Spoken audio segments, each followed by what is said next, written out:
Genesis 32. Jacob went on his way, and the angels of God met him. When he saw them, Jacob said, "This is God's army." He called the name of that place Mahanaim. Jacob sent messengers in front of him to Esau, his brother, to the land of Seir, the field of Edom. He commanded them, saying, "This is what you shall tell my lord Esau. This is what your servant Jacob says. I have lived as a foreigner with Laban and stayed until now. I have cattle, donkeys, flocks, male servants, and female servants. I have sent to tell my lord that I may find favor in your sight." The messengers returned to Jacob, saying, "We came to your brother Esau. He is coming to meet you, and 400 men are with him." Then Jacob was greatly afraid and was distressed. He divided the people who were with him, along with the flocks, the herds, and the camels, into 2 companies. He said, "If Esau comes to the one company and strikes it, then the company which is left will escape." Jacob said, "God of my father Abraham, and God of my father Isaac, the Lord, who said to me, 'Return to your country and to your relatives, and I will do you good.' I am not worthy of the least of all the loving kindnesses and of all the truth which you have shown to your servant, for with just my staff I crossed over this Jordan, and now I have become 2 companies. Please deliver me from the hand of my brother, from the hand of Esau, for I fear him, lest he come and strike me and the mothers with the children.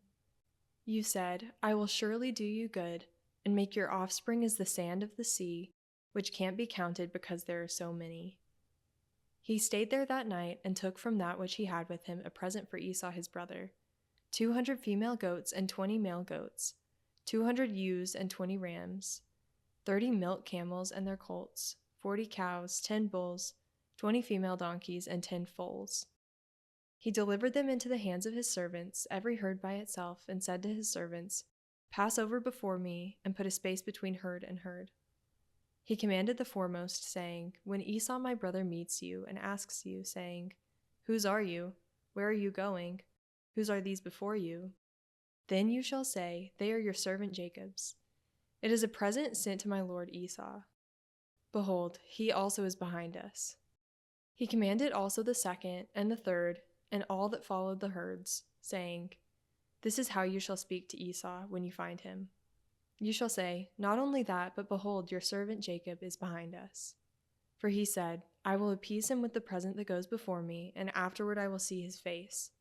Perhaps he will accept me.'" So the present passed over before him, and he himself stayed that night in the camp. He rose up that night and took his 2 wives and his 2 servants and his 11 sons and crossed over the ford of the Jabbok. He took them and sent them over the stream and sent them over that which he had. Jacob was left alone and wrestled with a man there until the breaking of the day. When he saw that he didn't prevail against him, the man touched the hollow of his thigh, and the hollow of Jacob's thigh was strained as he wrestled. The man said, "Let me go, for the day breaks."